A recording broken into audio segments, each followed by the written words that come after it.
Sir मैं बिहार का रहने वाला हूँ। खोरी में कब आए थे? खोरी में सर आया हुआ 20 साल हो गया मेरा आए हुए।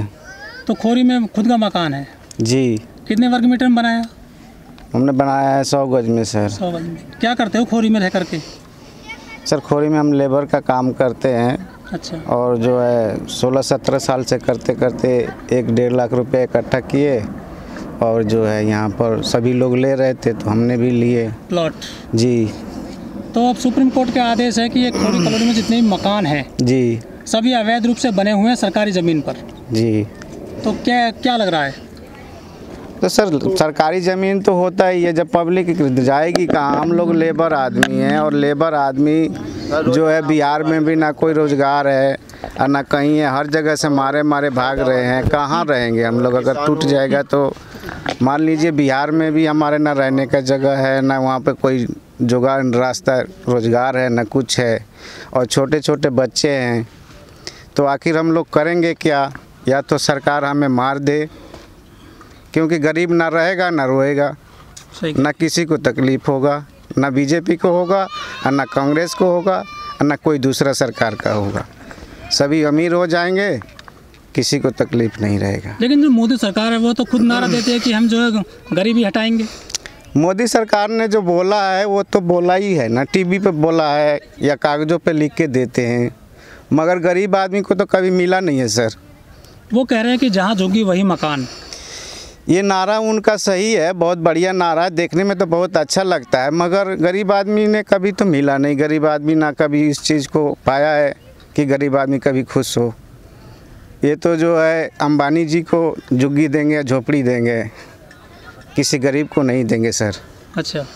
गरीब आदमी, मजदूर आदमी हर तरह से इनसे दुखी हुआ है, या तो कोरोना से भी, उसके बाद से पैसे बदले और हर तरह से गरीब आदमी, मजदूर आदमी का जो है कि सर इसमें उसका रोज़गार गया है और पैसे से आज बहुत मुश्किल में चल रहे हैं और इस मुश्किल में जो है इनके से घर छीने जा रहे हैं। सरकार ये भी कहती है कि 2022 तक हम गरीबों को मकान देंगे बनाकर। कितना सच्चा है उनका ये नारा? ये नारा तो सच्चा नहीं है, मतलब सुनने में बहुत अच्छा लगता है ना। तो गांव में हमें कहीं किसी प्रधानमंत्री योजना मिली है और अगर गांव में भी लेने जाते हैं तो पहले कहते हैं कि 20,000 लाओ, 25,000 लाओ। इतने पैसे है कहाँ से कि ला करके उनको देंगे पहले कि हमारा पास होगा। मतलब भ्रष्टाचार है सरकारी योजनाओं में। जी। तो हम गरीब आदमी को तो मिलता नहीं है। जो अधिकारी हैं उनके नारे जितने चल रहे हैं या योजना चल रही है तो नारे सिर्फ अधिकारियों को मिलती है, उनके सहयोगियों को मिलता है। गरीब आदमियों को मजदूर तक पहुंचता नहीं, क्योंकि वो दिहाड़ी पर रोज़ जाना है, उसकी वो पहुंच तो नहीं नहीं हो पा रही है, ना कोई उसको देता है, उसका नाम का कोई और लेकर के खा जरूर जाता है। तो सरकारी जो योजनाएं चलती हैं, चाहे इंदिरा आवास हो, चाहे शौचालय की योजना हो, ये आम आदमी तक जो निचले आदमी है उसको नहीं मिल रहा है। नहीं मिल रहा है सर। ये हमने गांव में भी कई बार गए कि भाई साहब हमें ये चीज़ दे दो, तो हाँ आ जाएंगे और आज तक नहीं आए। मोदी सरकार का एक नारा है कि सबका साथ, सबका विकास, सबका विश्वास। आज भी जो है सर हमारे पास जो भी 150 गज घर में है, गांव में है, वो आज भी ऐसे ही पड़े हुए हैं। वहाँ भी झोपड़ी रखा हुआ है। कौन सा जिला पड़ता है बिहार? हमारा बिहार गोपालगंज में पड़ता है और वहाँ भी हमारी झोपड़ी रखा हुआ है। लेकिन बिहार में उस झोपड़ी से पानी अंदर ही गिरता है, बाहर नहीं गिरता है, आज भी है। लेकिन वहाँ तो कहते हैं, और यहाँ भी हमारा छीनने जा रहे हैं। कह रहे नीतीश बाबू की अच्छी सरकार है बिहार में। नीतीश जी का है, मान रहे हैं। नीतीश जी जो भी नेता बैठ जाते हैं वो तो सोचते हैं कि मैं सुखी हो गया तो सभी सुखी हो गए। अच्छा। मगर जो मजदूर है, जो दिहाड़ी कर रहा है, मिट्टी खोद रहा है या मिट्टी से उसको पढ़े लिखे नहीं है तो उसको तो मिलता नहीं है। जो अधिकारी हैं या उनके सहयोगी है या पढ़े लिखे हैं जिनकी पहुंच है उनको मिल रहे हैं। अच्छा रोहित जी, आप बिहार से आते हैं जी। अक्सर ऐसा कहा जाता है कि बिहार में सबसे ज़्यादा अफसर बनते हैं, IAS PCS बनते हैं। वहाँ बहुत सारे गरीब भी हैं, वहाँ अफसर भी हैं, बहुत सारे गरीब भी हैं। इसके पीछे जो अंतर है, दोनों जो ये अफसर हैं और गरीब के बीच में जो बहुत बड़ी खाई है, इसका मेन कारण क्या है? मेन कारण सर जो है गरीब ही रह रहा है और अमीर रह रहा है। अमीर आदमी अफसर बन करके आ रहे हैं। जो कोई ज़्यादा से ज़्यादा मान लीजिए 100 में 2% आदमी गरीब जो है अफसर IPS बन कर आता है या कुछ आता है, मगर 100 में से जो है सर 95% जो गरीब है वो आज भी गरीब ही है और आज भी वो मजदूरी कर रहा है और आज भी गरीब ही मजदूर करके और अपने बच्चों को पेट पाल रहा है, ताकि उनको अच्छी पढ़ाई भी नहीं हो पा रही है। और सरकारी स्कूल जो होता है उसमें जो है कोई भी अगर टीचर है, अगर जिसकी सरकारी नौकरी लग जाती है तो समझ लीजिए कि उसका आराम का नौकरी हो गया। और वो जा कर के स्कूल में करना क्या है कि बच्चों को बैठा देते हैं और अपना आराम से कुर्सी के टेबल पर पैर रख कर के और सोए रहते हैं। जो सरकार इसलिए गरीब आदमी का बच्चा जो है आगे नहीं बढ़ पाता है, क्योंकि उनको अच्छी जो है शिक्षा नहीं मिलती है। शिक्षा यही कारण है कि नहीं मिलती है। गरीब आदमी वो इतना देखता नहीं है कि मेरा बच्चा पढ़ रहा है, क्या नहीं पढ़ रहा है, क्योंकि उसको तो खुद मालूम नहीं है। लेकिन जो मोदी सरकार ने नारा दिया है, बेटी बचाओ बेटी पढ़ाओ बेटी को आगे बढ़ाओ। सर ये नारा जो भी है बेटी पढ़ाओ, तो ये तो सर जो भी बात है ये थोड़े से मिलते हैं। अगर बच्चा कोई लड़की कोई जाती है स्कूल में भी तो उसको इतना पैसा नहीं मिलता है जो कि बढ़िया वो आगे बढ़ जाएगी। ज़्यादा से ज़्यादा 1000-2000, तो 1000-2000 में सर आप ही बताइए ना, 1000-2000 में आज के टाइम में क्या होगा?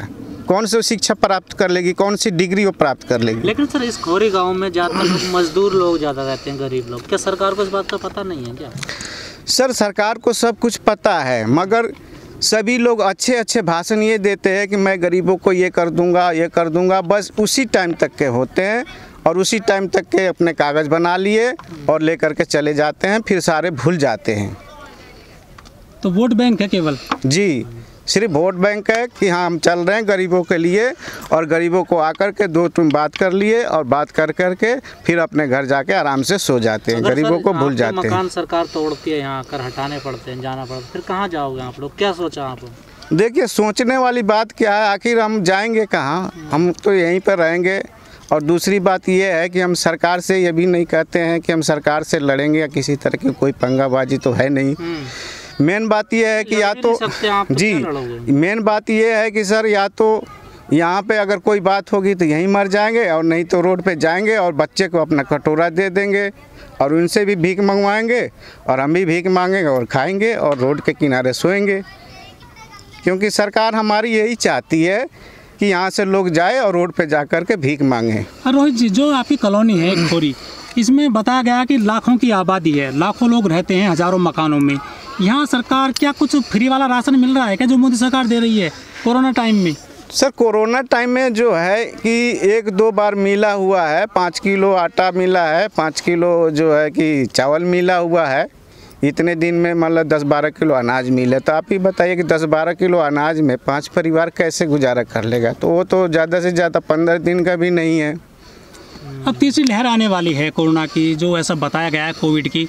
आपके जो बच्चे हैं इनको खतरा है, क्या आपको डर नहीं लगता कि मकान टूट गया तो हम तीसरी लहर में बच्चों को कहाँ ले जाएंगे?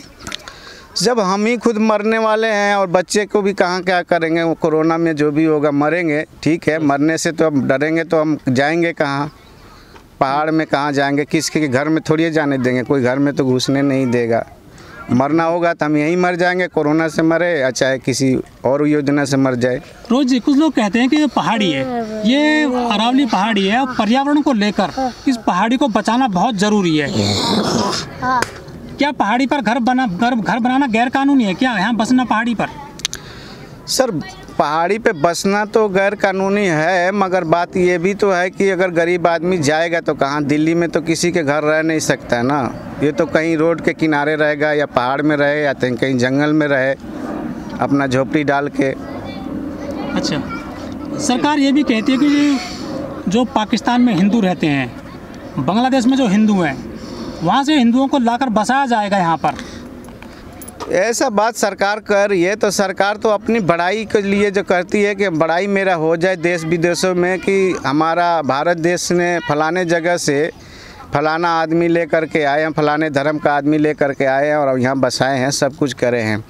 मगर बात यह है कि जो हमारे घर के गरीब आदमी जो भूखा रह जाए, मगर हम बाहर से ला करके दूसरे को भोजन देंगे, उसको रहने का शरण देंगे, मगर हमारे घर का जो है बच्चा है वो भूखा रहे, वो जो है रोड पे सोए, उसका टेंशन नहीं है। हम बाहर से लाएंगे ताकि हमारी मीडिया में नाम हो जाए। सरकार यही चाहती है कि मीडिया में नाम हो जाए कि हम फलाना सरकार ने हमने ऐसा किया है। चलिए, सरकार से क्या कहना चाहोगे आप, क्या अपील करोगे अपनी तरफ से लोगों के लिए? सरकार से हम यही अपील करेंगे कि हम यहाँ से नहीं जाएंगे, हम यहीं रहेंगे और हमारी सारी सुविधा मिलनी चाहिए, ताकि हम जो है यहाँ पे सरकार की फिर दोबारा से नाम ले सकें। नहीं तो सरकार को हम कभी फिर नाम नहीं लेंगे और हम हर कहीं भी और किसी की समाज में बैठेंगे तो कहेंगे कि बीजेपी सरकार को कभी वोट नहीं देना चाहिए।